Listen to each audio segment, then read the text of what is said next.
특별 메시지 두 번째 시간. 지난주에 제가 하나님의 계절에 대해서 이야기했어요.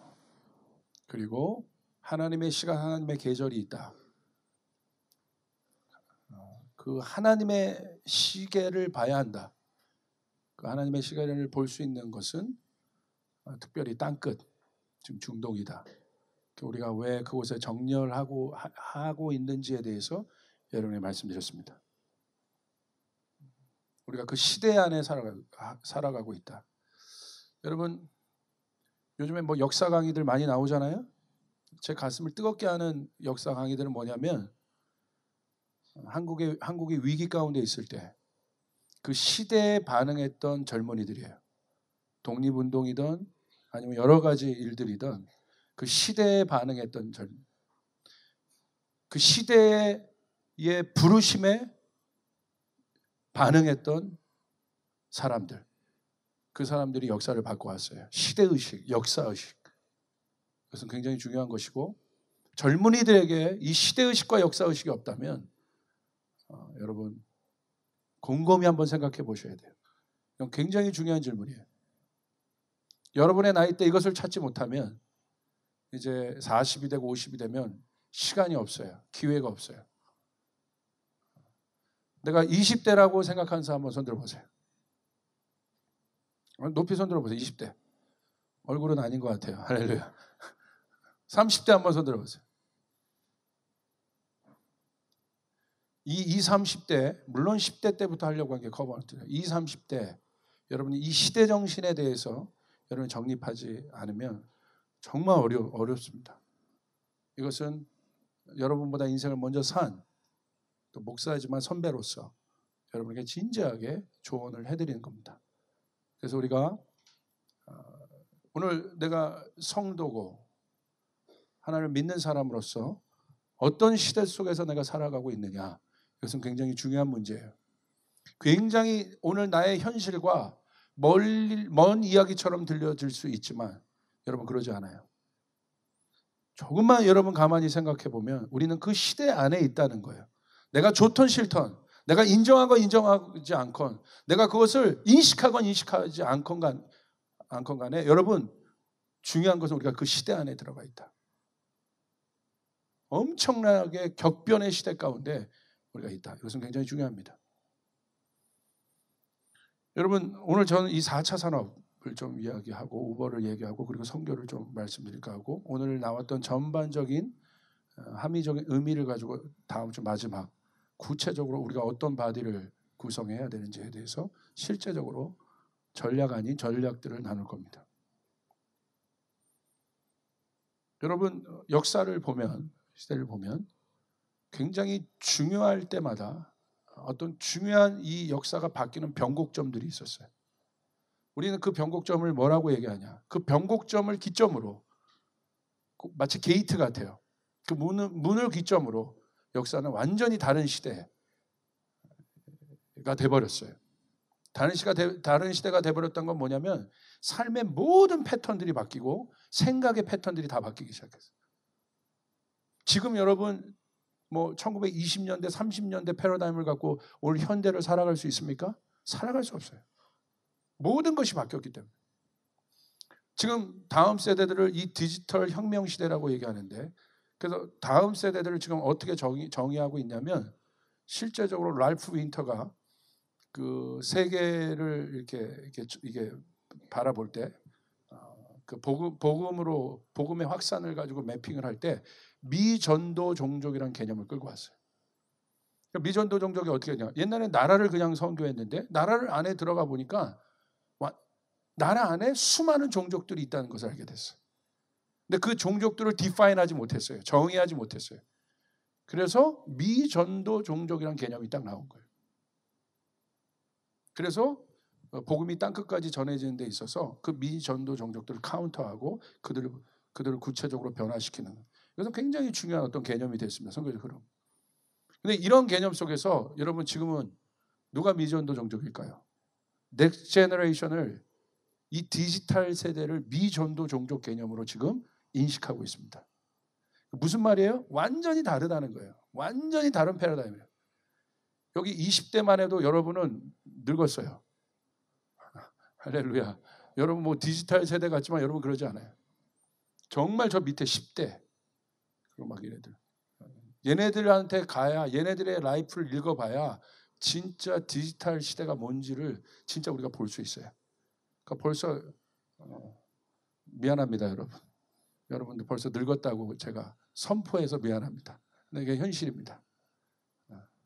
옆 사람에게 괜찮아 얘기해 주세요. 괜찮아. 괜찮아. 그럼 저는 뭡니까? 할렐루야. 저는 다음 세대입니다. 완전히 다른 종족이라요. 다른 종족. 패러다임 자체가 완전 달라요. 그 개념에서 이해해야 되는 거예요. 그런 것처럼 시대마다 그 변곡점들이 있었고 그 변곡점을 기점으로 모든 라이프와 생각과 패러다임들이 바뀌기 시작했다는 거예요. 그래서 1차 산업혁명 때 그것을 뭐라고 얘기했습니까? 혁명이라는 단어를 썼습니다. 혁명은 뭐예요? 뒤집어 버렸다는 거예요. 바꿔버렸다는 거예요. 1차 산업혁명은 뭐가 발명됐죠? 증기기관입니다.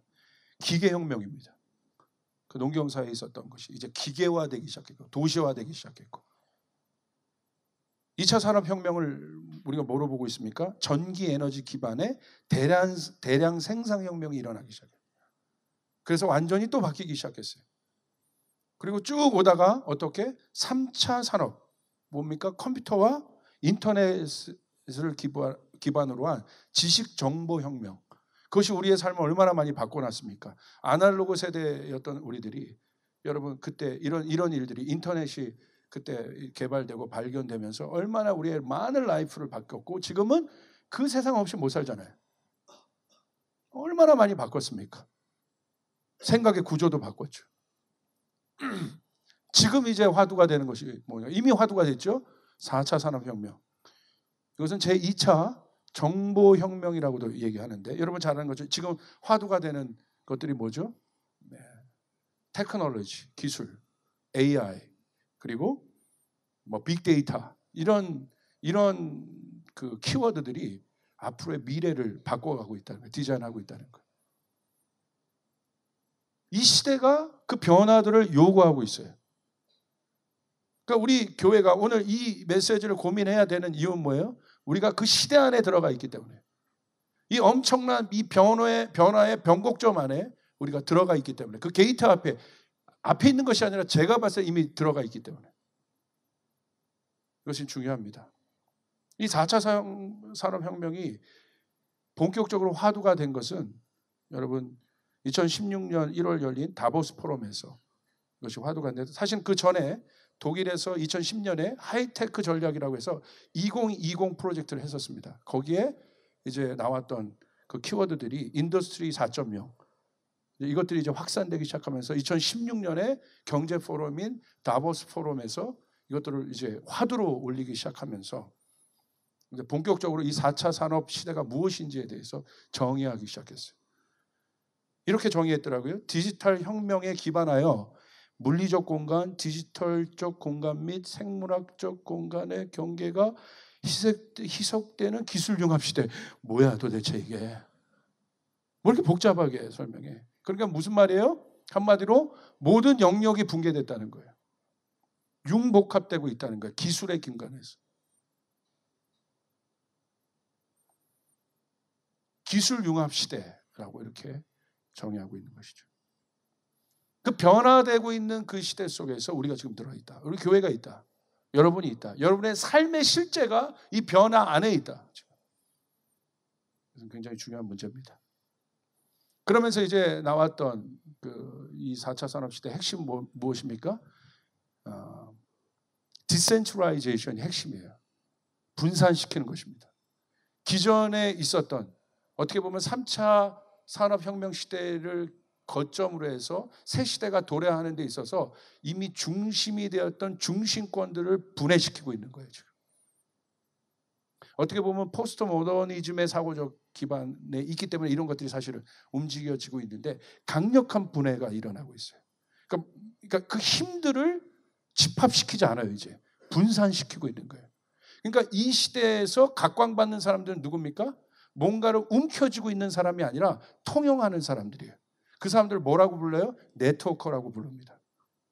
엘빈 토플러가요, 이 권력 이동이나 이런 것들을 우리가 이야기할 때, 여러분 굉장히 오래된 학자지만 이 엘빈 토플러가 뭐라고 했냐면, 앞으로 미래는 네트워크가 모든 것을 주도하는, 네트워크가 모든 권력을 잡는 시대가 될 것이다, 이렇게 얘기했는데 그때 무슨 말인지 몰랐어요. 근데 지금 보니까 무슨 말인지 알겠어요. 지금 요즘에 일어나고 있는 플랫폼 개념이 뭐예요? 네트워크 기반이에요. 그러니까 공유하는 거예요. 공용시키는 거예요. 흐르게 하는 거예요. 여기와 여기를 만나게 해서 누구를 통해 만나요? 네트워커가 플랫폼을 만든 그 네트워커가 여기를 다 만나게 하는데, 서로 안에 자연적인 어떤 뭐 교류가 일어나고 융복합이 일어나고, 거기엔 질서가 있는 것 같으면서도 없고, 없는 것 같으면서도 있고, 그러니까 굉장히 쉽게 그 공간들을 만들어 놨어요. 예전에는 어떻게 해요? 이것을 어떤 시스템이라고 표현한다면, 한 시스템이 모든 것을 붙잡고 있었어요. 그래서 거기서 살아남으려면 어떻게 해야 돼요? 그 시스템의 말을 잘 들어야 되는 거예요. 그 시스템의 말을 순복해야 되는 거예요. 내가 불편한 거 상관없는 거예요. 그러니까 이런 은행 같은 시스템도 사실은 얼마나 불편했습니까? 뭐 한번 받으려면 뭐 뽑아야지, 이거 해야지. 그러니까 목마른 놈이 우물 판다고. 난 불편한데 따를 수밖에 없는 거죠. 그러니까 어떻게 했어요? 이게 뭐야? 나는 필요한데 이 필요가 내가 전혀 공급이 안 되고 이렇게 불편하게 내가 계속 살아야 돼? 그러니까 어떻게 해요? 뒤집어 버린 거예요. 그러니까 요즘에 일어나는 이 플랫폼 기반을 보십시오. 핵심이 뭡니까? 쉬운 거예요.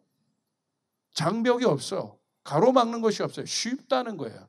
누구나 할 수 있다는 거예요. 그냥 제가 요즘에 깜짝 놀랐는데, 예전에는 인증번호도 넣었는데, 제가 아이폰 X를 쓰는데 얼굴 인식이 되지 않습니까? 얼굴 인식이. 근데 어디 인증받을 때 옛날에 같은 거 지문도 넣고 했는데, 지금은 얼굴 인식으로 그것들을 다운받을 수 있게 해놨어요. 무서운 세상이에요.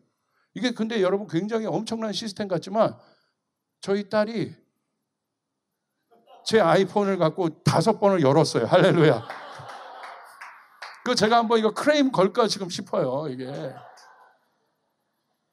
제가 봤을 때 전혀 다르게 생겼는데, 한번 뒤에서 제 핸드폰을 갖고 놀더니 아빠 열렸어 그러는 거예요.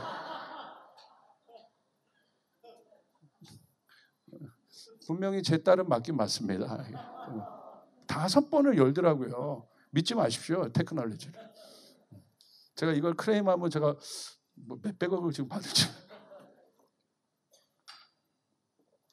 그러니까 쉽다는 거죠. 그러니까 그러니까 위에 힘을 잡고 있는 사람들은 밑에를 불편하게 해도 상관이 없어. 왜? 그래야 자기한테 말을 따르거든. 상관이 없는 거예요. 그걸로 이제 주물럭거리고 컨트롤하고. 그러니까 이제 열받은 거죠. 뒤집어 버린 거예요. 혁명입니다, 이게. 그러니까 요즘에는 얼마나 쉽습니까? 뭐 하나 하기도 쉽고, 뭐 하나 얘기하기도 쉽고. 그다음에 여러분, 현금을 공유하고 이렇게 한 거, 캐시를 주고, 이런 문화들이 거의 없어졌지 않습니까? 이제 아예 보이지 않는 화폐들 다 나와서 그것들로 통용하고 있고. 저는 현찰을 줘야 아직도 내가 돈을 쓴 것 같은데, 그냥 핸드폰을 뚝 하면 이게 기분이 벌써 그냥 제가 내 돈 빼가는 것 같고, 그 느낌 때문에 얼마나 구세됩니까? 할렐루야. 그러니까 지금은 그렇게 많이 바뀌고 있다는 거죠, 모든 게. 그리고 그것이 이제 일상이 될 거라는 거죠. 엄청나게.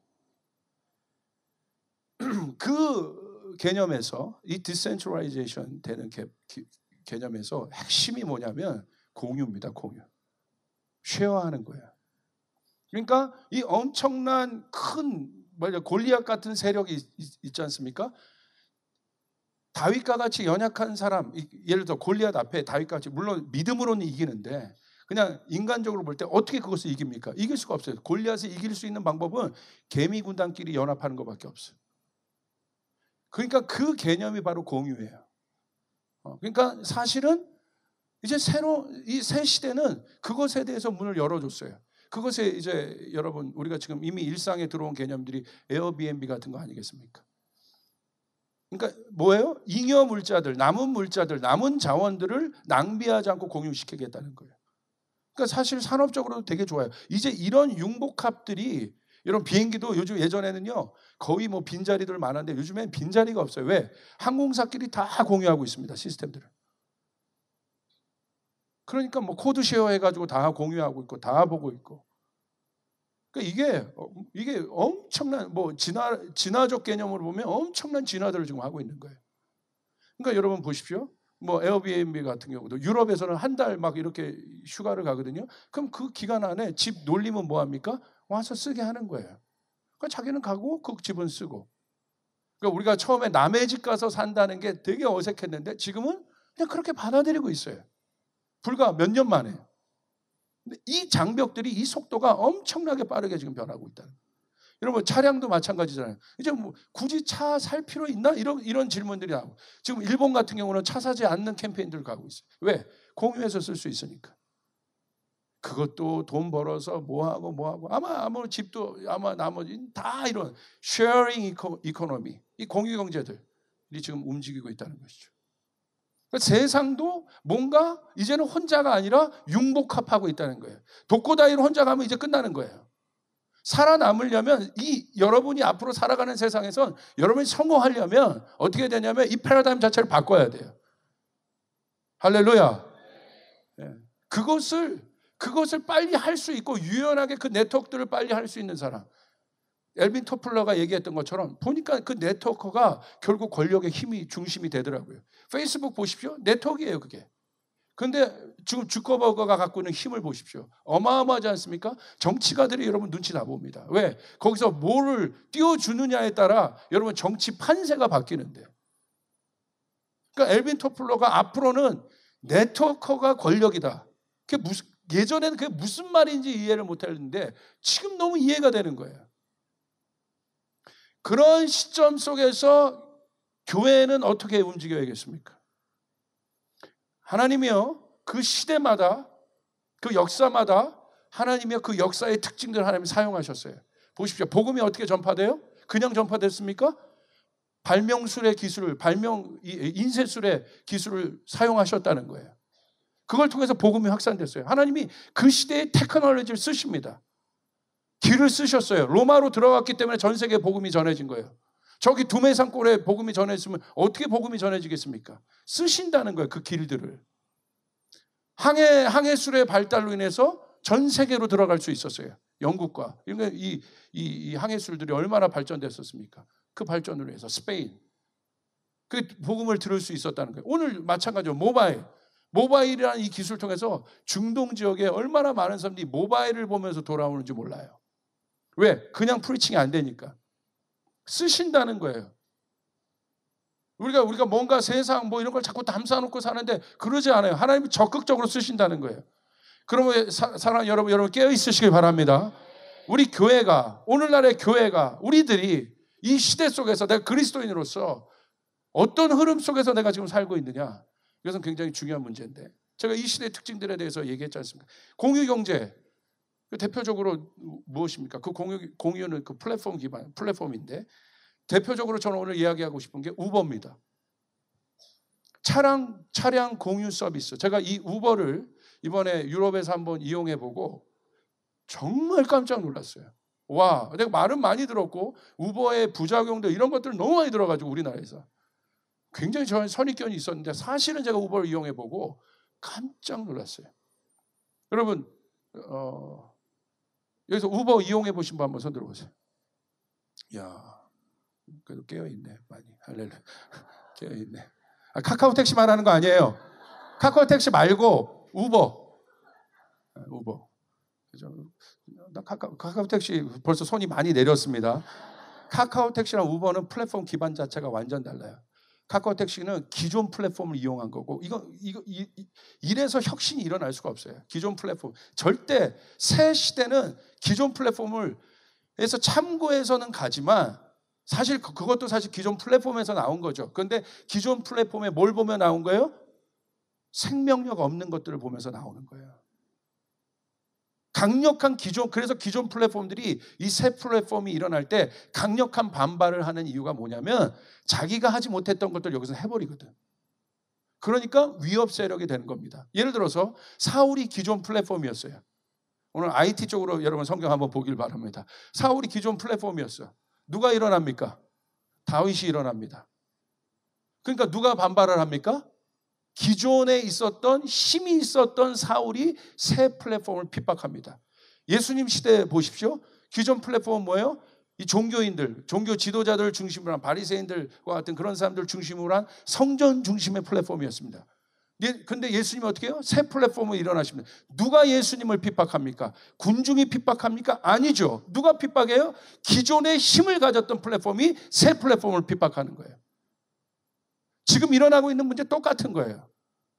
굉장히 중요한 거죠. 그래서 여러분 이 공유, 제가 이 우버를 제가 이용했을 때 제가 깜짝 놀란 게, 여러분 우버가 뭔지 한번 먼저 영상을 좀 보길 바랍니다. 아니, 안 나와도 돼요. 괜찮아요. 영국 런던의 택시 시위의 모습입니다. 택시가 이렇게 줄지어서 쭉 있는데요. 우버 택시에 반대하는 의미로 검정 택시가 런던 시내 1km를 점령했습니다. 영국뿐 아니라 우리의 서울, 또 파리, 로마 등 전 세계 도시의 택시 기사들이 우버 택시에 저항하고 있는데요. 도대체 우버 택시가 뭐기에 이런 일이 벌어지는 걸까요? 도로 앞에 서서 택시라고 부를 필요도 없고요. 전화를 걸어서 택시를 부를 필요도 없습니다. 스마트폰 우버 앱을 깔고 현재 나의 위치와 목적지를 입력하면 택시가 이렇게 등장합니다. 가입 때부터 등록한 신용카드로 결제가 돼 돈을 건네는 수고도 덜었습니다. 가장 저렴한 서비스인 우버 X를 선택하면 차는 좀 작아도 택시를 이용하는 것보다 택시비를 줄일 수가 있고요. 우버 블랙 서비스는 벤츠 같은 고급 세단을 보내줍니다. 돈은 2배 들어도 좋은 차를 타고 싶다는 사람들이 이용합니다. 운전자는 누구일까요? 우버가 고용한 기사나 스스로 우버에 등록한 자가용 있는 일반인들도 기사가 될 수 있습니다. 저도 출퇴근길에 운전을 하는데요. 등록 절차만 거치면 저도 출퇴근길에 손님을 태워서 요금을 받을 수 있는 거죠. 한마디로 무면허 택시입니다. 택시업계는 당연히 반대하고 나섰습니다. 우버도 법을 지켜야 한다며 무면허 택시 영업은 안 된다는 겁니다. 서울 택시 기사들은 집단 행동에 나섰습니다. 여기까지 보겠습니다. 오늘 오후 3시부터. 이 우버가 탄생하게 된 배경이 여러분 잘 아마 들어보셨을 거예요. 관심 있는 분들은 이 창업자 트래비스 칼라닉과 가레 캠프가 30대 때 프랑스의 컨퍼런스를 갔는데 이들이 겨울에 갔어요. 컨퍼런스 끝나고 이제 나오는데 이제 추우니까 택시를 잡으려고 그랬어요. 택시를 잡으려고 했는데 3시간 동안 이들이 택시를 잡지를 못했어요. 이게 왜 중요한 사건이 되느냐? 여러분, 혁신적인 일은 뭔가 계획해서 뭔가 뭐 어떤 것들을 뭐 바라보고 뭐 그렇게 해서 혁신적인 일들이 일어나지가 않아요. 언제나 역사는요, 우연에 의해서 바뀌어 왔어요. 근데 그 우연을 캐치한, 아무도 관심 없는데 그 우연을 캐치한 사람들이 누구냐면 혁신가들이에요. 그냥 넘어가지 않고 그들이 질문하기 시작한 거예요. 3시간 동안 택시를 못 잡으니까 의문이 있는 거예요. 내 눈앞에 저렇게 택시가 많은데 왜 나 3시간 동안 택시를 못 잡지? 그래서 어떤 질문을 던진 거예요? 누구나 할 수 있는 질문을 던진 거예요. 여러분, 혁신이 여러분 뭐 특별한 거에 있어서 extraordinary한 어떤 일들이 아니에요. 어디서 이 사람이 질문을 던진 거예요? 너무 평범한 일상에서 질문을 던진 거예요. 왜 나 택시 못 잡지? 택시들이 이렇게 많은데 이거 구조적인 문제가 있다. 이거는 시스템적인 문제다. 그래서 이 사람이 질문을 던진 겁니다. 내가 택시가 타야 되는 필요가 있는데 이 필요를 채워주지 못하네. 그러니까 택시도 서비스인데 이 서비스는 문제가 있다. 내가 필요한데 이 필요를 채워주지 못하는 거예요. 여러분, 인간은요, 어떤 존재냐면 필요를 먹고 사는 존재예요. 이건 본능입니다. 하나님이 인간을 그렇게 지으셨어요. 하나님이 필요한 존재로, 또 서로가 필요한 존재로. 이 필요는 인류 역사를 바꿔오는데 굉장히 중요한 역할을 해요. 그러니까 여러분, 사업자라는 사람들 보면요, 뭐가 보이는 거예요? 그 필요가 보이는 거예요. 그걸 뭐야? 니즈가 보이는 거예요. 이 사람이 그 질문하는 거예요. 그런 질문한 사람들 많을 거예요. 나 택시 타고 싶은데 이게 뭐지? 또 딱딱딱 타려고 했는데 승차 거부하고, 그리고 가까운 데 간다고 그러면 막 괜히 눈치 보이고. 그러니까 이 필요들이 전혀 채워주지 못하고 있는 그 불편함. 그러니까 그 말은 무슨 말이냐면 그 질문을 이제 던진 거죠. 그리고 이 사람이 돌아가서 샌프란시스코에서 택시 10대를 가지고 그 차량 10대를 가지고 이 우버 개념, 우리가 지금 알고 있는 이 공유 자동차 개념, 이 차량 이 운송 시스템이죠. 이 개념의 서비스를 시작합니다. 근데 이게 금방 호응이 생기기 시작했어요. 그리고 뉴욕으로 갑니다. 뉴욕에서 막 엄청난 확산이 일어나기 시작했고, 그리고 뭐 시카고로 가고 지금 뭐 디트로이트 가고. 그래서 지금 2014년 통계로 66개국으로 번졌고, 지금 아마 더 많은 그곳에 이 우버 시스템이 지금 적용되고 있습니다. 우리나라도 왔다가 여러분 엄청난 이 저항에 부딪혀서 하지 못했지 않습니까? 그러니까 완전히 새로운 기반으로 일으켜버린 개념. 그러니까 이 혁신, 이 엄청난 혁신을 지금 이 교통 운송 시스템 안에서 일으키고 있는데, 여러분 그 출발이 뭐냐는 거예요. 니드입니다. 니드. 필요에 반응하지 못했기 때문에, 기존 시스템이, 기존 구조가. 그러니까 너무나 간단하게 모든 사람이 불편한 거예요. 불편한 사람들이 많아지는 거예요. 그것을 건드려서 일으킨 거예요. 그러니까 요즘에 더 나아가서 이게 플랫폼이 완전히 확산되니까 뭐가 나아요? 우버 이츠라는 거예요. 우버 이츠. 그건 뭐예요? 배달 앱 같은 겁니다. 배달 앱은 뭐냐면, 지금 우리가 뭐 배달 앱들이 있지 않습니까? 시키면 주문한 그 순간에 여러분 음식점에 연결돼서 그때 이제 요리 음식 들어가고, 그래서 배달하고, 그러면 한 40분, 1시간, 뭐 길으면 1시간 만에 오는 것도 있어요. 근데 이 우버 이츠는 뭐냐면 이미 빅데이터를 다 갖고 있기 때문에 이 시간대에 이런 사람들이 이런 음식을 시킨다는 것을 다 알고 있기 때문에, 우버 이츠는 이 배달 차량이 이미 그 음식을 준비해 갖고 돌아다니기 시작해.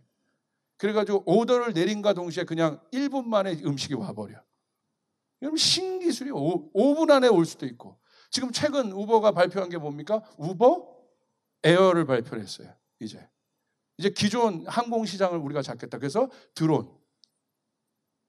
택시 개념을 만들어서 하여간 그 개념을 발표해서 제가 읽어봤는데 흥미롭더라고요. 저는 우버 직원이 아닙니다. 할렐루야. 우버 직원이 아니에요. 예, 저는 우버와 전혀 상관이 없는 사람. 제가 그 서비스를 이용하고 한국에 와서 제가 우버 비슷한 개념을 한번 만들어 볼까 했는데, 그래서 한국적 개념으로 어버. 여러분을 집까지 업어다 드리겠습니다. 얼마나 괜찮아요. 어버. 그래서 어버 안에 키즈 서비스 시스템이 있어요. 뭐야? 어부바에 대해서. 할렐루야. 어떤 그 필요에 의해서 그 니즈를 채워줬다는 거죠. 핵심은. 필요를 개선하는 플랫폼이었고, 그리고 그 플랫폼은 잘못된 구조에 대한 강력한 질문을 통해서 시작됐다는 거죠. 그게 혁신이죠. 그런데 제가 깜짝 놀랐던 것은 뭐냐면, 무무엇으로 확산되는 혁신은요, 여러분 변하지 않는 것을 잡는 거예요. 스티브 잡스가 보십시오. 기존 것들을 내가 어떻게 바꿀까, 이것에 대한 개념이 없었어요. 거기서 시작하지 않았어요. 스티브 잡스가 혁신가로 대표적인 사람인데 뭘 집중했습니까? 본능에 집중했어요. 인간 자체를 연구했어요. 인간이 음악을 좋아한다. 이건 망하지 않는다.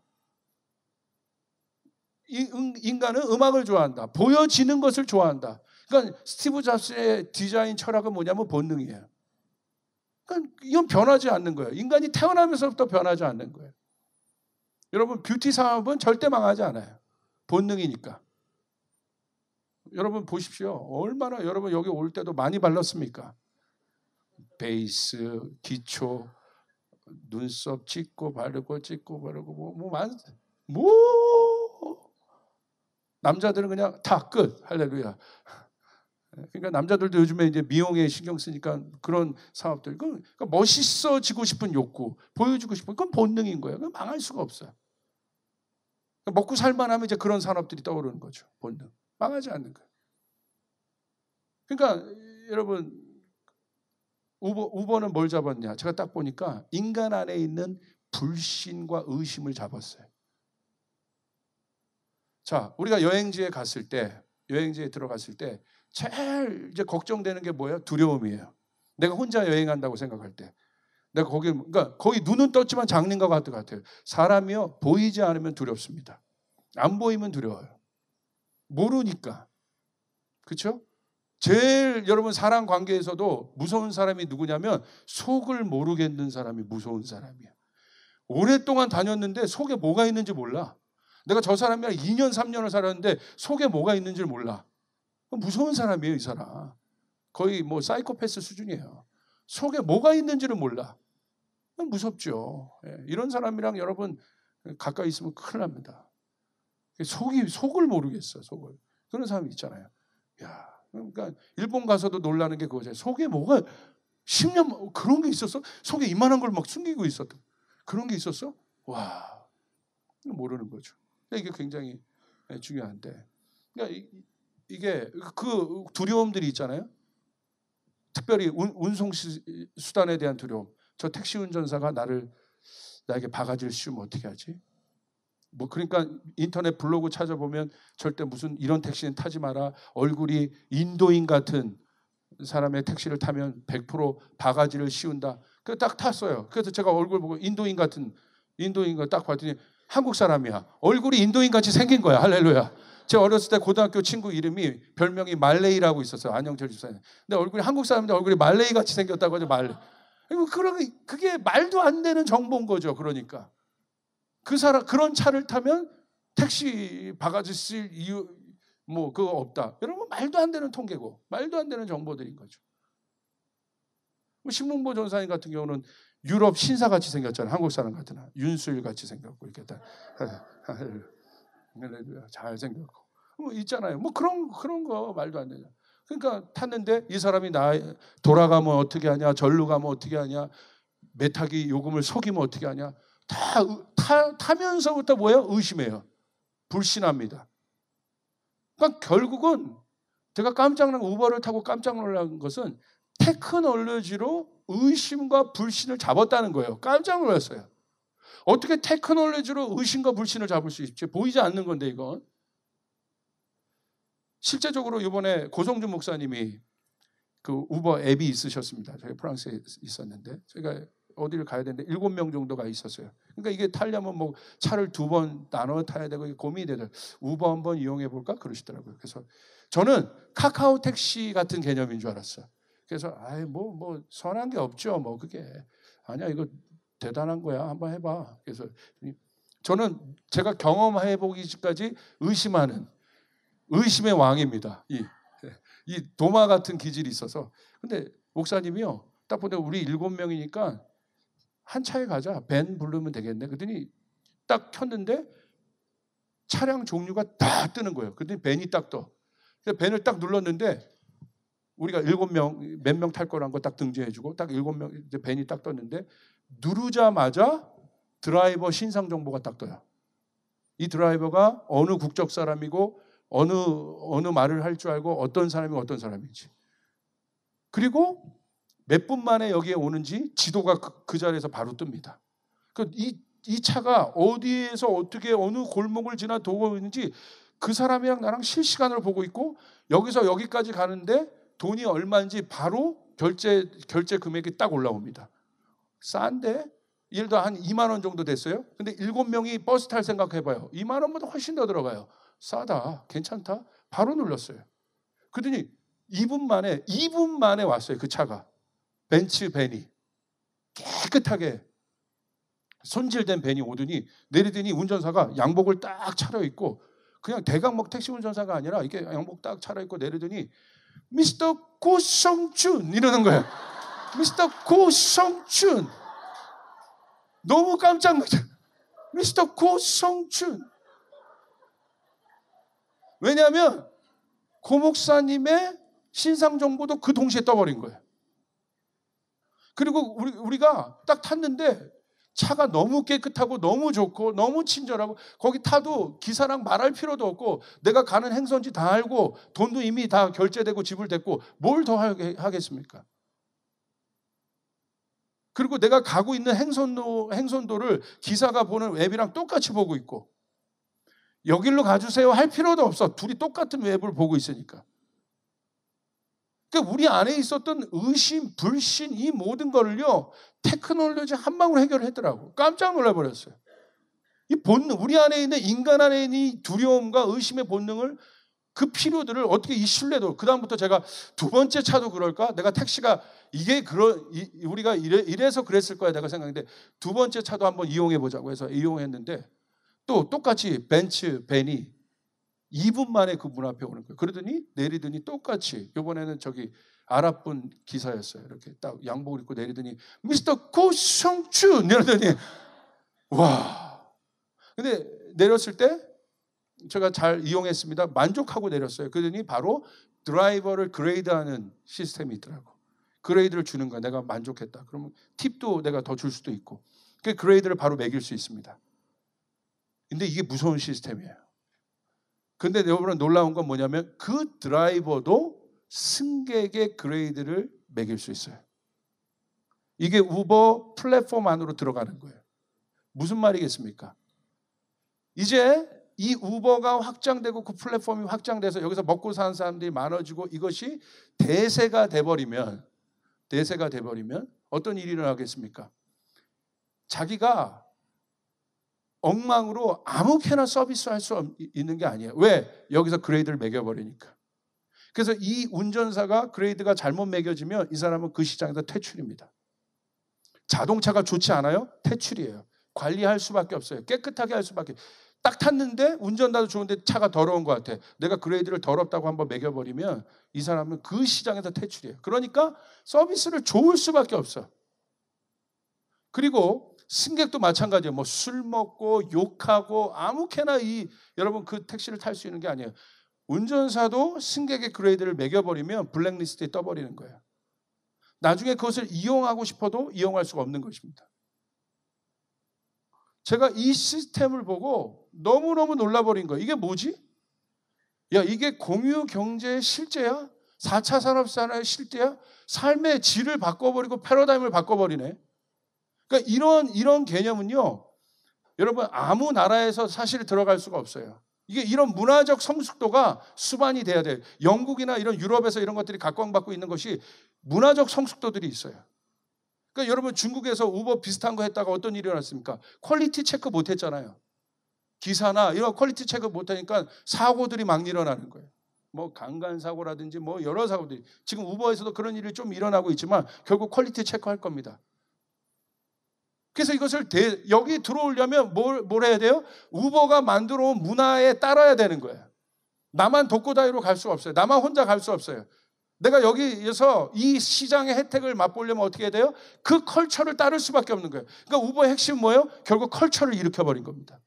여러분 컬처가 일어나면 변화가 일어나기 시작합니다. 바뀌어지기 시작해요. 여러분 전략이요 컬처를 이길 수 없습니다. 여러분 컬처는요 하루아침에 만들어지는 것이 아니에요. 시간이 필요하고 많은 사람들의 헌신과 수고와 동의하는 일들이 필요해요. 전략을 어떤 사람들이 와서 전략을 빼내갔어. 어떤 회사의 전략을 빼내갔어. 여러분 그러나 컬처가 든든히 서 있는 회사는요 전략 뺏겨도 전혀 타격받지 않습니다. 왜? 컬처는 흉내낼 수가 없는 거거든. 라이프니까. 그러니까 여러분 이 개념이 모든 것을 바꾸고 있고 지금 기득권에 있었던 모든 여러분 그 중심들을 다 흔들어 버리고 있다. 근데 이런 시대가 앞으로 되는 것이다. 앞으로 이런 시대가 되는 것이다. 그런 속에서 교회는 우리들은 어떠한 마음을 가지고 있어야 되는 거야. 어떻게 우리는 어떤 교회가 되어야 될 것이고 우리는 그 안에 있는 우리 성도들은 어떤 패러다임을 갖고 있어야 되냐. 그것에 대한 고민이 제가 이게 굉장히 많았는데 성경에 보니까 그것에 대한 실질적인 해답이 성경 안에 있더라고요. 그 혁신적인 몸이 있더라고요. 그 몸이 바로 뭡니까? 초대교회입니다. 초대교회가 왜 혁신이겠습니까? 여러분 잘 아는 것처럼 기존에 있었던 하나님께서 그 이스라엘 백성들의 말씀을 주시고 그들에게 성전 개념을 심어주셨습니다.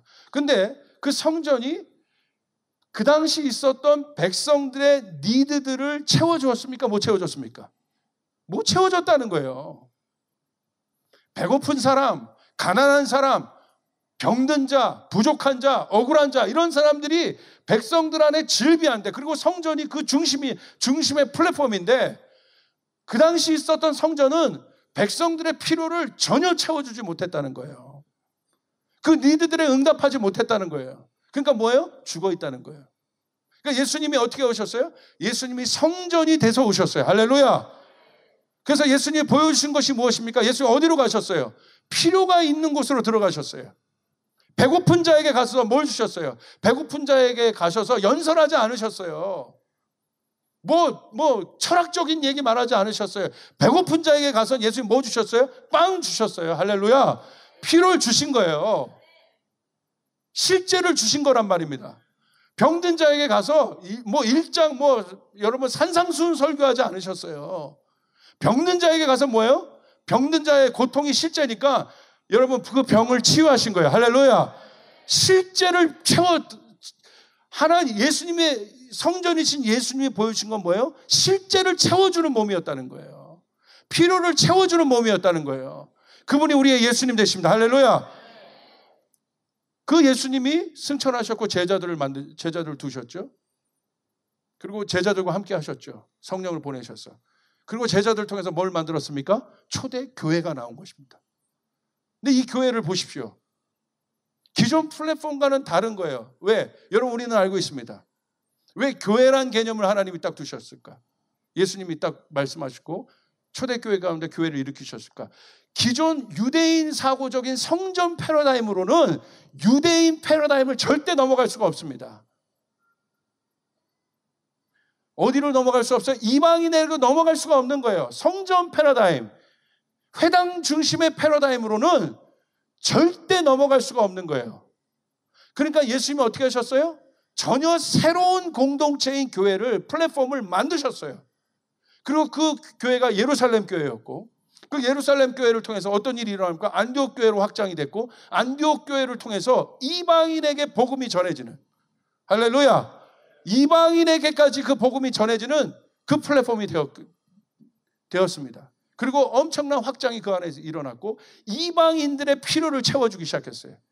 할례가 없는 그들에게, 여러분, 그들에게 진짜 필요한 본질의 필요들을 그들에게 주었어요.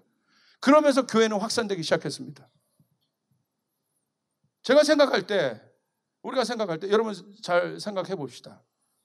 진짜 혁신은 그 필요를 느끼는 사람에 의해서 움직여지게 되어 있습니다. 오늘 여러분에게 그 혁신이 일어나길 바랍니다. 진짜 혁신은 내가 뭔가 사업하고 그런 아이디어를 통해 오는 것이 아니라, 진짜 혁신은 이 질문으로부터 오는 거예요. 왜 워킹하지 않지? 왜 뭐가 잘못된 것이지? 무엇이 문제이지?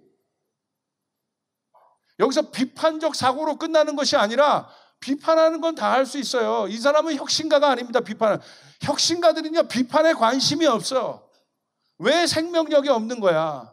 생명에 관심이 있습니다. 움직여지는 것에 관심이 있습니다. 오늘 여러분이 성전입니다. 여러분의 성전 되신 여러분은 그 필요들에 대해서 민감하십니까? 여러분이 느끼는 필요는 어떤 필요입니까? 여러분이 그리스도의 성전이세요. 믿으세요? 아멘. 그리스도의 성전이 어디에 민감했습니까? 그저 내가 잘 먹고 잘 살고 내 영광의 필요, 그런 우리가 얘기할 부정적 의미의 기복적 필요, 그거에 민감했냐는 거예요. 하나님의 성전이. 본질의 교회를 한번 보시길 바라요. 하나님의 예수님께서 만드신 그 플랫폼이, 교회로서 만드신 플랫폼이 그거에 민감해. 그 플랫폼이라면 여러분, 우상 성전과 우상을 섬기는 성전과 그냥 아테네에 있는 그런 신전들과 다를 게 뭐냐 이거예요.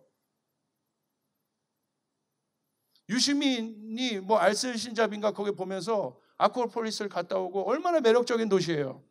정말 많은 지성인들을 깨워냈고, 그러면서 이러더라고요. 나 되게 씁쓸해라고 하더라고요. 혹시 보신 분이 있겠지만 지금 그리스 경제는 어떻습니까? 최악입니다. 곳곳이 폐허해요. 야, 저 부귀 영화를 누리고 온 세계를 지성으로 깨어냈던 저 성전, 저 나라가 지금 왜 이 모양이 됐냐? 나 마음 되게 씁쓸하다. 그런 신정과 다른 거란 말이에요. 하나님의 교회는. 할렐루야. 실제적으로 회복이 일어나야 되는 것이에요. 실제적으로 여러분 치유가 일어나야 되는 것이에요. 변화가 일어나야 되는 것이에요. 그렇게 자기만 아는 기복적 신전의 마지막은 저렇게 되는 것이에요. 기복적 지식, 자기만 아는 자기 성찰적인 지식, 철학은 마지막이 저렇게 되는 것이에요. 이게 현실입니다. 우리 눈으로 복도해야 돼요. 하나님께서 이 땅에서 만들려고 하는 성전은 그런 것이 아니라 하나님 나라가 드러나면 회복이 일어나게 되는 것이에요. 변화가 일어나게 되어 있는 것입니다. 아멘. 하나님 그 플랫폼을 일으키기를 원하시고 초대교회를 통해서 어떤 일이 일어났습니까? 여러분 이 초대교회를 한번 보시길 바랍니다. 사도행전 2장 44절 45절. 여러분 기가 막힌 말씀이 있어요. 받는 사람은 모두 함께 지내며 모든 것을 공동으로, 믿는 사람들은 모두 함께 지내며 모든 것을 공동으로 소유하였다. 45절 같이 있습니다. 시작.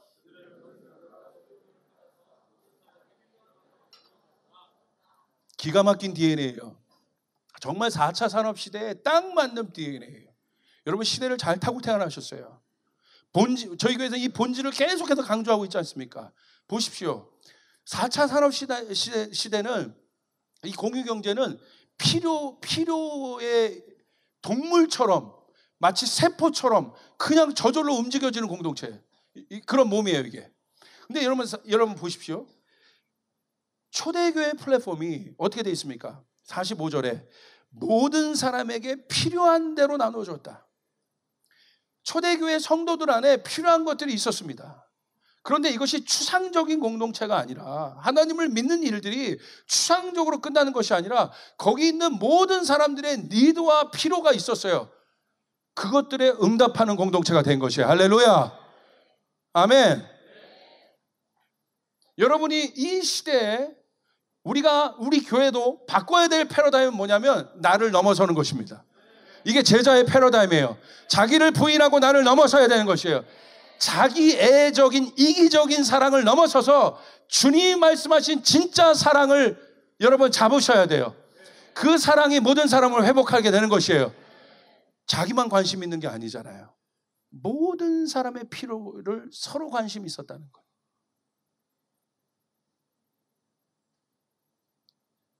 그런데 그 당시 있었던 먼저 성전을 보십시오. 죽어 있었어요. 필요에 응답하지 않았어요. 그들이 종교인들입니다. 오늘 몇만 명, 몇십만 명이 여러분 성도가 늘어나는 것이 무슨 의미가 있습니까?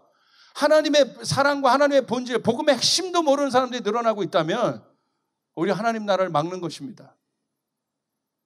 여러분 잘 생각해 보세요. 내가 이 시대에 어떤 그리스도인이 되어야 되고 우리 교회는 이 시대 속에서 어떠한 스피릿을 가져야 하는가? 이 시대가 그것을 요구하며 시대도 변하고 있어요. 그런 것들을 해체시키고 있어요. 교회만 안 그래요. 교회가 더 이기적이에요. 그러니까 교회 사람들이 더 욕을 먹어요. 어떻게 교회 다니면서 저럴 수 있어? 양보 안 합니다. 손해 안 보려고 합니다. 그러니까 사람들이 얘기해요. 야, 뭐가 달라 너와 내가. 이름만 네가 교회 다니는 거지. 진짜 이제 우리가 이 내면으로부터 이 땅에서 우리가 일으켜야 될 혁명이 뭔지를 한번 생각해 보세요. 십자군과 같은 힘의 혁명이 있습니까? 진짜 사랑의 혁명이 일어나야 되는 것이에요. 할렐루야.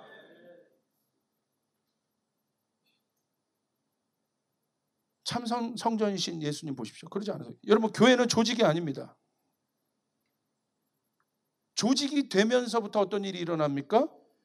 조직이 되면, 몸이 아니라 조직이 되면 거기서 나타나는 첫 번째 증상이 심각한 빨간불이 뭐냐면 피로에 둔감하는 것입니다. 내가 그리스도의 몸으로서 내가 살아있는 지체로서 내가 다니는 사람이 아니라 내가 조직의 일원으로서, 종교 조직의 일원으로서 교회를 다니면 어떤 일이 일어나냐면 피로에 둔감합니다. 아파도 아픈 줄 몰라. 잘 보세요. 몸이란 건 뭐냐면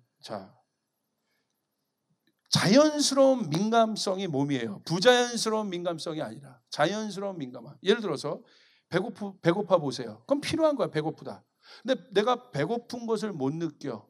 죽은 거죠. 내가 아파요. 근데 내가 아픈 것을 못 느껴. 그건 무엇입니까? 죽어 있다는 거예요.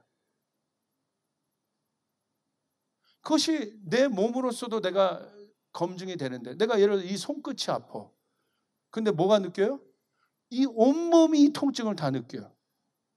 그러므로 교회는 조직이 아닌 거예요. 주님께서 교회를 뭐라고 디파인 하셨어요? 교회는 그리스도의 몸인 것이에요. 하나님이 그 교회를 일으키고 싶으신 것이에요. 할렐루야. 누가 시켜서, 누가 알려줘서 그렇게 하는 것이 아니라 하나로 연결되어 있기 때문에, 하나이기 때문에, 내가 주님과 하나하고 연합된 것처럼 내가 이웃과도 하나인 것처럼. 여러분, 제가 저희 공동체를 보면서 제가 너무너무 자랑스러웠어요. 어떤 자랑스러웠냐? 우리 일부 예배 때도 얘기했지만 우리 몽골에 있는 간토의 사모님이 아기를 낳았어요. 아기를 낳는데 여러분 얼마나 어렵습니까? 타지에서 아기를 낳는다는 게. 그냥 아기 낳는 것도 쉽지 않은데 타지에서 아기를 낳는다는 게 쉽겠습니까? 그런데 간토의 사모님이 아기가 낳았다는 그 소식을 우리 간사님을 통해서 듣게 됐고, 그리고 이것이 또 교육자들에게서 금방 공유가 돼서 또 실제적으로 지금 아이를 돌보고 있는 아비가일의 공유가 됐습니다. 근데 깜짝 놀란 것은 그때부터 막 반응이 일어나기 시작하는데요. 자원하는 반응들이 일어나기 시작하는데, 난 이것도 하고, 나는 이것도 하겠습니다. 난 저것도 하겠습니다. 막 이 필요를 채우기 시작하는데요. 그래서 여러분, 이게 그 몸보신 서비스, 그 뭐죠? 몸보신이 아니라 뭘 자꾸 까먹어. 산후조리를 일부 예배 또 몸보신이라고 자꾸. 저 몸보신 좀 해야 되는 단계여서 그런가 보죠. 제가 지금 몸보신이 좀 필요합니다. 그래서 저도 모르게 내면에 있는 것이 쑥 나왔어요 지금. 산후조리, 이게 되게 중요하지 않습니까? 그러니까 이게 뭐 친정 엄마도 없고 이렇게 돌봐줄 사람도 없고. 그랬더니 저희 교회에서 일주일 동안 그 조리원은 들어갈 수가 없어요 지금은. 그러니까 그 돌보시는 분을 대행 서비스 해주시는 그분들 저희 교회에서 일주일간 돌보고, 또 아비가일이 십시일반 돈을 걷어가지고 또 나머지 일주일 채우고, 그래서 2주면 되거든요. 그리고 또 물품들을 하고. 저는 너무너무 이게 막 우후죽순처럼 막 서로 일어나는데 너무 깜짝 놀라. 야, 살아있구나. 서로에게 박수를 한번 쳐주시기 바랍니다. 살아있구나. 민감하구나. 그리고 이번에 오이타 성전 마지막 또 건축해야 되는 그 성전 프로젝트에 또 자원해서 또 헌신해주기 시작하고, 이번에 어떤 또 타이라는 기술자분이요, 이번에 자원해서 자기 앞에 엄청난 프로젝트도 있는데, 여러분 거기 가서 이 기술자가 들어가니까 뭐 그냥 화장실 하나 뭐 이런 거 우리가 할 수 없는 영역들을 여러분 그냥 신의 경지에서, 할렐루야, 그걸 하는데 막 그 소식을 듣는데 막 감동이, 막 김현재 목사님이 카톡을 보내는데 너무 감동이 됩니다. 목사님, 이 지체들을 보면서 너무 감동이 됩니다. 여러분 보세요. 우리 교회 고친 겁니까? 우리 교회 고쳤냐고요? 제발 우리 교회도 화장실 하나 만들어줬으면 좋겠는데, 우리 교회 고친 건 남의 교회, 형제 교회 고쳤냐고 이렇게 기쁜 거야. 그들의 필요를 채웠다는 게 기쁜 거야. 이게 우리가 진짜 몸이구나.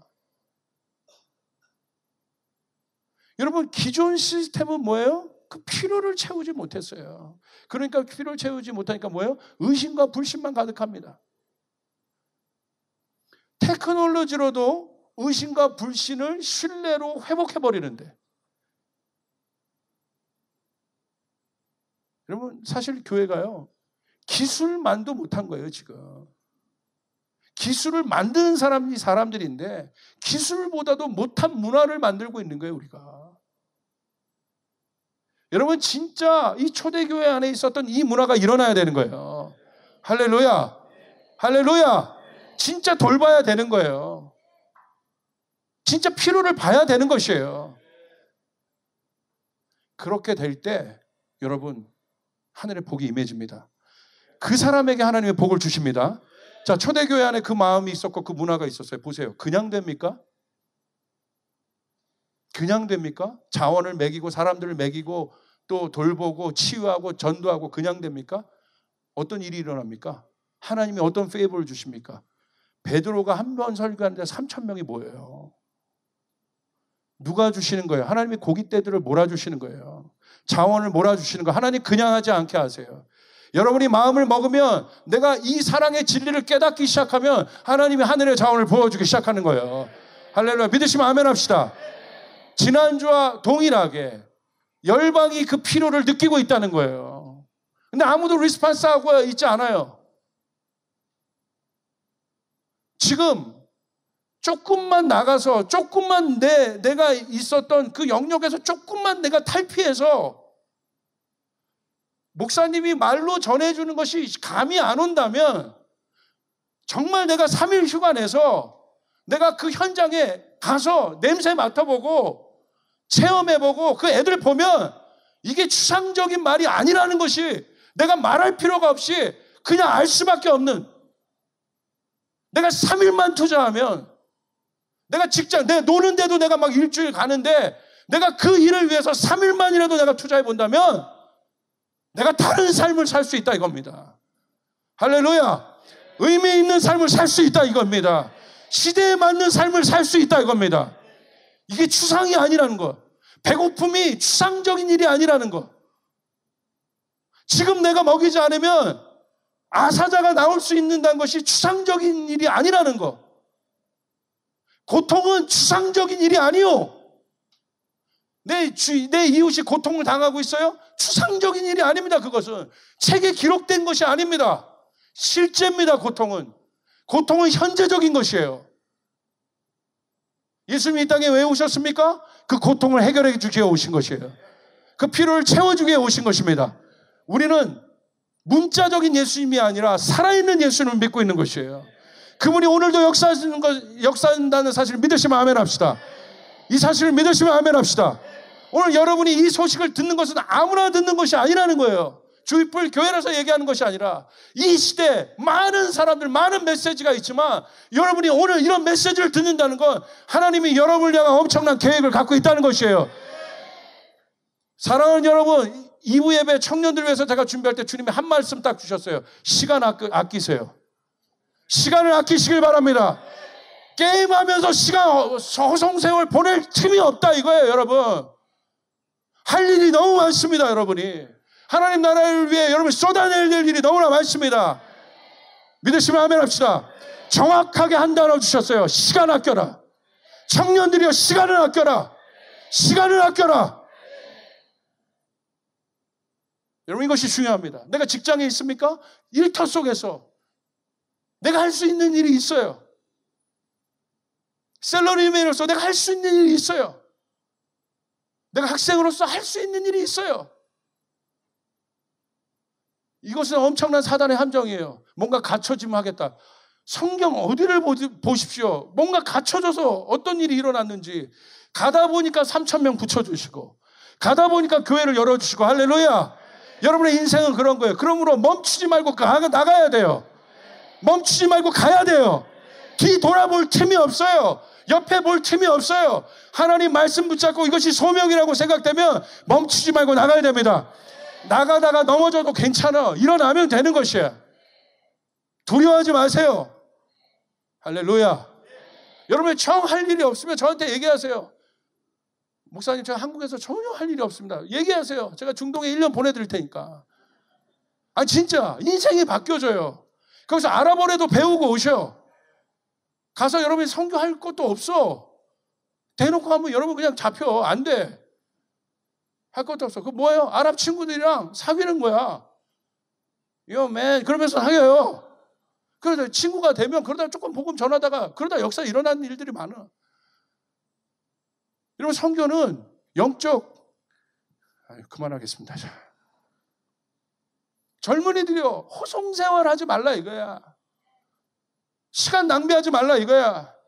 쓸데없는 거 자꾸 생각하고, 쓸데없는 맨날 안아서 남 비판만 하고 있고 댓글이나 달고 있고, 왜 그 소중한 시간을 그렇게 씁니까? 연애도 제대로 해. 제대로. 거룩한 사람 만나고 그 만남을 통해서 내 영이 증가할 수 있는 사람들 만나고, 할렐루야. 만났는데 내 영이 더 안 좋아. 조심하라 이거야 다. 아멘. 그만하겠습니다. 경고 들어가요 진짜.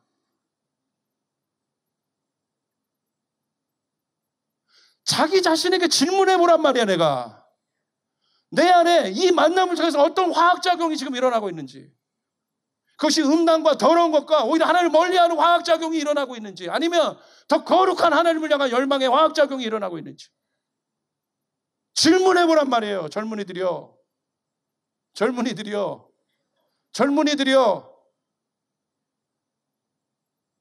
택시 불편하다는 이 진지한 질문을 가지고 여러분, 샌프란시스코에서 열대 갖고 돌릴 때, 지금의 우버만 보죠 우리가. 그 열대 갖고 돌릴 때 얼마나 힘들었겠어요. 오늘 초대교회가 그냥 일어난 게 아니라는 거예요. 그 플랫폼이 있었다는 거예요. 서로 그 문화를 지키고 그 컬처를 일으켜내고 그 컬처를 오염시키지 않고, 틈만 나면 그 컬처를 오염시키려고 했던 사람이 누구예요? 아나니아 사피라 아닙니까? 하나님은 어떻게 해버려요? 하나님이 제거해버리셔요. 하나님의 일 가운데 하나님의 컬처를 이 사람들이 오염을 시켜요. 사단은 어떻게든지 틈을 내서 그 컬처를 오염시키려고 합니다. 하나님이 제거해버리십니다. 그리고 그 일이 어떤 사건이 됐습니까? 하나님을 두려워하는 사건이 됩니다. 그리고 그들이 한번 다시 도약합니다. 그냥 된 게 아니에요. 이 플랫폼이 일어나는 게 그냥 되는 거 아니라. 이제 우리 교회는 이것들을 선포했고, 너무 감사한 것은 그래도 160명 가까이 되는 청년들, 또 어른들 80명까지 하면 200명이 넘는 사람들이 동시에 지금 선교 훈련들을 받고 있어요. 얼마나 감사합니까? 여러분 정말 조이풀교회 여러분 짱이야. 뭐 이제 짱은 옛날 표현인데 할렐루야. 어떻게 표현할 수가 없어. 옆 사람에게 당신은 짱입니다. 이렇게 당신은 요즘에 뭐라고 얘기해요? 너무너무 제가 이런 교회에서 목회하고 이런 엄청난 이 시대에 깨어있는 사람들을 만났다는, 제가 복받았다는 거예요. 제가 진짜 그래요. 난 복받았습니다. 이런 교회를 만나고 이런 성도들을 만난 거 제가 복받았습니다. 여러분은 목사를 잘못 만났다고 생각하시죠? 딴 데 가면 내가 이런 얘기 절대 안 듣고 얌전하게 조용하게 그냥 복받고 기도해주고 그렇게 할 수 있는데, 꼭 이 교회 와서 내가. 근데 여러분 딱 까놓고 생각해 보자. 젊은이들이 여기 젊잖아. 내가 어른들한테 이런 얘기는 잘을 안 해. 2부 예배랑 1부 예배랑 설교가 다릅니다. 할렐루야. 1부 예배는 제가 어른들 수고하셨으니까 존중해드리고 박수 쳐드리고, 근데 2부 예배는 여러분이 뭘 수고했어? 니들이 수고한 게 뭐냐 도대체. 뭘 했다고 피곤하다고 그래. 인생을 아니? 형으로 얘기하는 거야. 삼촌으로 얘기하는 거, 아빠로 얘기하는 거야. 뭘 했다고 그렇게 그 피곤함을 여러분 부모님이랑 비교를 해봐. 뭘 했다고 뭐 나 좌절하고 낭망해. 젊음은 열정이에요. 할렐루야. 또 일어날 수 있는 용기가 있는 거야. 근데 20대가 벌써 60대, 70대 영성을 가지고 살아. 게임 앞에서.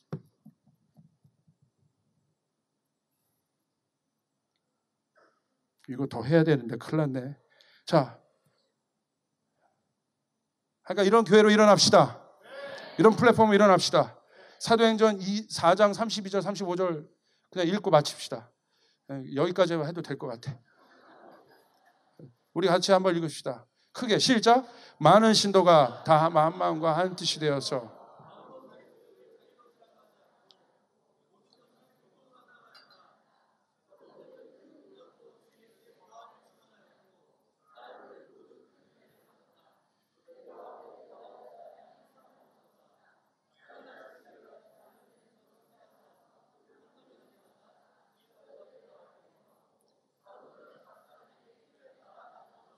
여러분 여기가 실제가 있습니다. 이 서로 존중하고 서로의 필요를 케어하고, 그러니까 서로 어떻게 바라봤냐면 서로 진짜 가족처럼 본 거예요. 가족이면 여러분, 그러니까 초대교회 코인원의 핵심이 가족이에요. 가족이면 여러분, 가족이 어려움을 당하면 여러분 가만히 있겠어요? 뛰어들잖아요. 그것이 남에게도 그 일들이 일어났다는 거예요. 저도 오늘 목회의 관점은 내 아이들만큼 우리 성도들을 사랑할 수 있다면 전 진짜 사랑이에요. 그것과 싸우는 거예요. 내 아이들을 내 가족을 사랑하는 것만큼 우리 부교육자들 내가 사랑할 수 있다면 그건 진짜 사랑입니다. 여러분의 아버지가 고민 가운데 있으면 가만히 있으시겠어요? 여러분 돌보실 거 아니에요. 오늘 초대교회 코인회의 핵심이 바로 이겁니다. 근데 그 문화가 일어나니까 어떤 일이 일어납니까? 저는 막 숨 막혀요. 34절에 그들 가운데는 가난한 사람이 한 사람도 없었다. 할렐루야! 할렐루야! 할렐루야! 우리가 열방에 지금 도킹하고 특별히 그 어려운 자들에게 꼭 난민만 있는 것이 아니라 우리 주변에도 그 사람과 도킹하려고 저희가 몸부림을 치고 그 플랫폼을 만들려고 노력하고 있지 않습니까? 근데 하나님이 어떤 일들을 주십니까? 그들 가운데 가난한 사람이 없었더라. 여러분 이 교회에 재정을 주실 것입니다. 여러분에게 꿈을 꾸는 자들에게 이 재정을 주실 것입니다. 믿으시는 분만 아멘 합시다. 이게 전략이 아니요 기획이 아니요 계획이 아닙니다. 우리 마음으로부터 출발합니다. 오늘 내 마음 한구석에 그 한 사람을 돌볼 수 있는 마음이 있어야 돼요.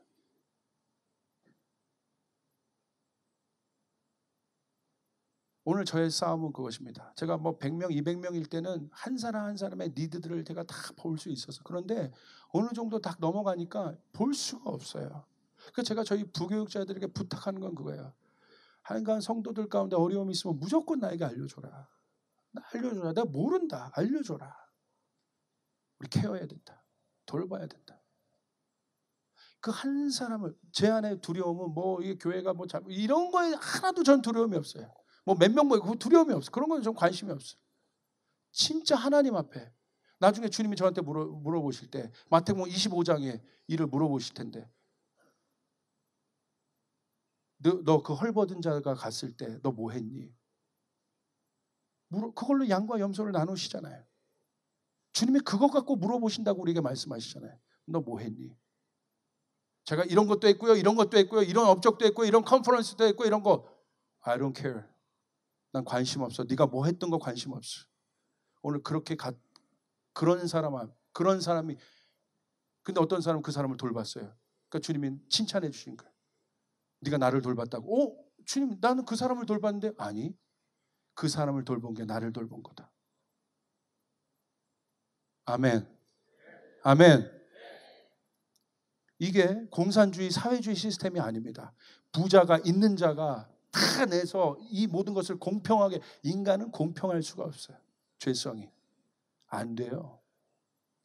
그 시스템이 아니에요. 사도행전 4장은 모든 소유를 공유했다는 게 부자나 가난한 자나 영적인 차원. 여러분 성경은요 복음은요 이념 위에 있습니다.